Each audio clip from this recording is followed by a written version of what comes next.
Compressed gas cylinders are heavy, pressurized, and potentially dangerous. One unsafe action can lead to a serious incident. Never roll, drag, or drop a compressed gas cylinder. Uncontrolled movement can cause impact damage, valve damage, or loss of control.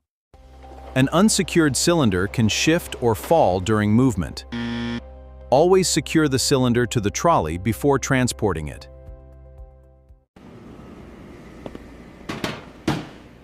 Use an approved cylinder trolley designed to support and control compressed gas cylinders.